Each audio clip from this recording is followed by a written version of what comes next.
अरे वाह, पापा जी फाइनली कल गांव जा रहे हैं। ये सोचकर आरती को आज सुकून की नींद आ गई। और दूसरे दिन आरती सुबह जल्दी उठ गई। सबसे पहले उसने फटाफट टिंडे की सब्जी और पराठे बना दिए ताकि ससुर जी को गांव जाते समय पैक करके दे पाए। आज उसके सिर की आफत दीनदयाल जी गांव जा रहे थे। जल्दी से वो अपने कमरे में गई और पति मुकेश को उठाकर बोली, अभी तक सो रहे हैं आप? आज पापा जी गांव जाने वाले हैं, उन्हें छोड़ने भी तो जाना है ना। मुकेश ने नींद से उठकर घड़ी की ओर देखा और बोला, आरती अभी तो सिर्फ 7 बजे हैं, पापा की बस तो 11 बजे की है। आरती बोली, तुम और पापा जी उठोगे, नहाओगे, धोगे, नाश्ता करोगे, फिर निकलोगे, तब तक 11 बज ही जाएंगे ना। और सुनो, पापा जी को अपनी कार में बस स्टॉप छोड़ने जाना और जब तक बस स्टार्ट ना हो जाए वहीं रुकना। मुकेश सोचने लगा, कितनी फिक्र करती है आरती पापा की, जबकि सच्चाई तो ये थी कि आरती को पापा जी के जाने का इंतजार कब से था। वो नहीं चाहती थी कि अब एक दिन भी दीनदयाल जी और रुके। दीनदयाल जी लगभग 3 दिनों से गांव जाने के लिए बोल रहे थे, पर कुछ न कुछ ऐसा हो जाता कि वे अटक जाते। इसलिए आरती अब तो चाहती ही नहीं थी कि वो एक दिन भी और यहाँ रुके। दीनदयाल जी मुकेश के पिताजी थे, इसलिए आरती उन्हें थोड़े दिनों के लिए झेल लेती थी। थोड़ी देर में दीनदयाल जी भी उठ गए। आरती ने चाय नाश्ता उनके सामने लाकर रख दिया। दीनदयाल जी भी सोचते थे कि आरती उनका बहुत ध्यान रखती है। दीनदयाल जी थोड़ी देर बाद गांव जाने के लिए तैयार हो गए। मुकेश ने भी अपनी कार निकाल ली। आरती ने दीनदयाल जी के पांव छुए तो दीनदयाल जी ने आरती को शगुन के कुछ रुपये दिए। आरती ने तुरंत रुपये अपनी मुट्ठी में दबा लिए और बालकनी से झांककर कार को तब तक देखती रही जब तक कि कार उसकी आंखों से ओझल नहीं हो गई। आरती डर भी रही थी कि कहीं मुकेश उन्हें गांव जाने से रोक ना ले, पर अच्छा हुआ कि ऐसा कुछ नहीं हुआ और शाम तक उसके ससुर जी गांव पहुंच भी गए थे। अब जाकर उसने राहत की सांस ली थी। उसे लग रहा था, चलो अच्छा हुआ, अब 1 महीने के लिए शांति। वैसे भी उसके ससुर हर 1 महीने में गांव से शहर आते थे, जो कि आरती को बिल्कुल पसंद नहीं था, मगर पति के पिता को मना कैसे करे, यही सोचकर मन में गुस्सा दबाकर रह जाती। आरती अपने पति मुकेश के साथ एक बड़े से टावर में, बड़े से फ्लैट में आधुनिक सुख सुविधाओं के साथ रहती थी। उसके सास ससुर गांव में रहते थे। गांव में उनका बहुत बड़ा खेती बाड़ी का काम था। जब भी गांव में अच्छी फसल होती, आरती के ससुर दीनदयाल जी गांव से अपने बेटे बहू के लिए ताजे फल और सब्जियां लेकर शहर आते। वे जब भी शहर आते, मुकेश की माँ भी अपने हाथों से बने स्वादिष्ट पकवान साथ में भेज देती थी। और कभी कभी तो तीज त्योहारों पर मुकेश की माँ भी उसके बाबूजी के साथ चली आती थी। लेकिन आरती को मुकेश की माँ बाबूजी का गांव से आना बिल्कुल पसंद नहीं था, क्योंकि उनका रहन सहन थोड़ा देहाती था। उनकी सोच भी थोड़ी पिछड़ी हुई थी। मॉडर्न जमाने की आरती अपने सामने उनको कुछ समझती ही नहीं थी, क्योंकि उनका पहनावा भी बहुत साधारण था और वे लोग बातें भी पुराने जमाने वाली करते थे। वो लोग यहाँ शहर आते थे, तब तक आरती उन लोगों को झेल लेती थी बस।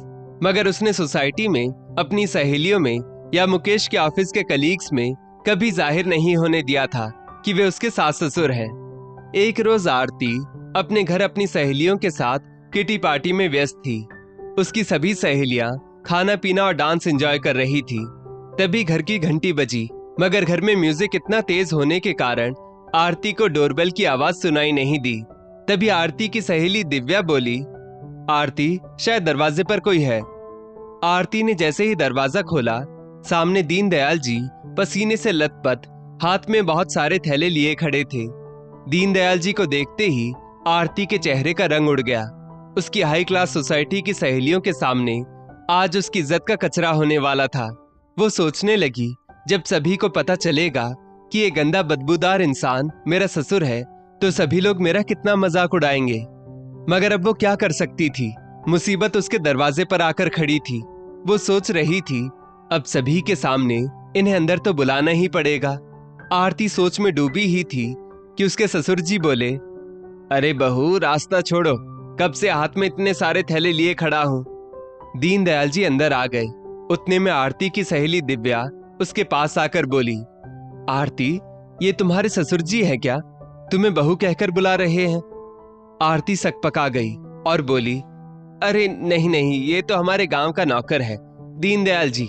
बड़े प्यार से गांव से रसीले आम, ताजे फल, सब्जियां लाए थे।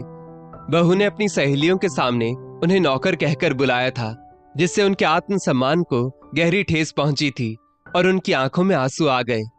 तभी अचानक से मुकेश वहां पहुंच गया और उसने अपनी पत्नी के ये शब्द सुन लिए। मुकेश आरती को एक जोरदार तमाचा लगाते हुए बोला, मेरे बाबूजी तुम्हें नौकर दिखाई देते हैं क्या? अरे नालायक औरत, मेरे बाबूजी तो हम लोगों से इतना ज्यादा प्यार करते हैं, तभी तो नई फसल आते ही ताजे फल सब्जियां देने यहाँ शहर चले आते हैं।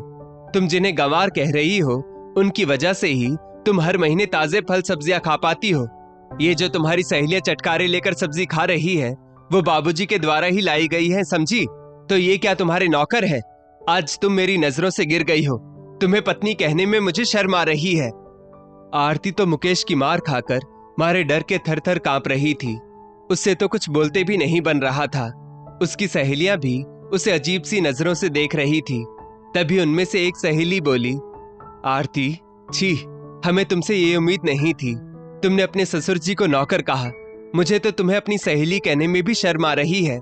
मुझे तो यहाँ रुकने का भी मन नहीं कर रहा। ये बोलकर वो उठकर वहां से चली गई। उसके पीछे पीछे बाकी की सहेलियां भी उठकर वहां से चली गई। आरती इतने बड़े अपमान से शर्मिंदा हो उठी। उसकी पक्की सहेली दिव्या अभी भी वहां बैठी हुई थी। वो बोली, आरती, अगर तुमने सच्चाई बता दी होती कि ये तुम्हारे ससुर जी हैं, तो भला किसी को क्या दिक्कत होती? अरे भाई, सबका अपना अलग अलग रहन सहन होता है, उसमें शर्म कैसी? तुम्हारे पति के माता पिता गांव में रहते हैं तो उनका रहन सहन ऐसा ही होगा ना। बच्चे शहर आते हैं तो मॉडर्न बन जाते हैं, उनकी अपनी एक अलग सी जिंदगी बन जाती है। इसका मतलब ये तो नहीं ना कि माता पिता को नौकर कह दिया जाए या उन्हें अपनी जिंदगी से बाहर निकाल कर फेंक दिया जाए। बच्चे कितने भी मॉडर्न बन जाएं, मगर उनके माता पिता उनके लिए हमेशा पूजनीय रहते हैं।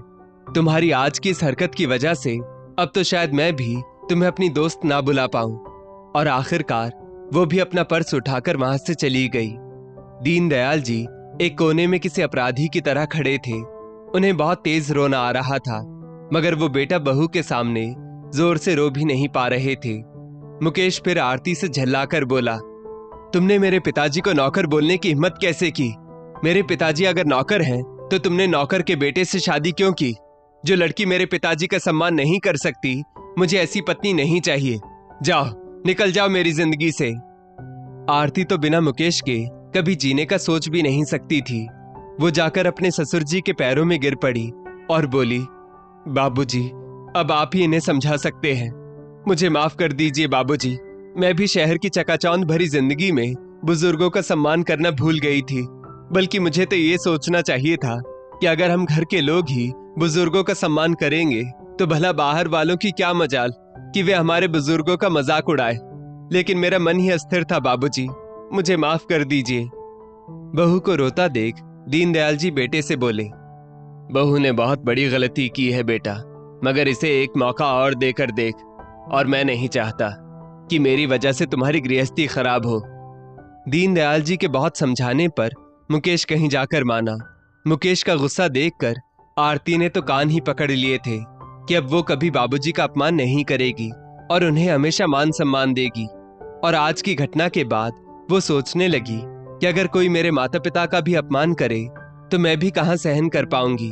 तो मुकेश अपने पिताजी का अपमान कैसे सहन कर सकता था? दोस्तों, बहुत से लोगों के माता पिता गांव से जुड़े होते हैं। कभी भी उनके रहन सहन या सोच का अपमान नहीं करना चाहिए। इस स्टोरी को लेकर आपकी क्या राय है? नीचे कमेंट करके जरूर बताइएगा। और ऐसी ही और भी बेहतरीन वीडियोस के लिए हमारा पेज जरूर फॉलो करें। धन्यवाद।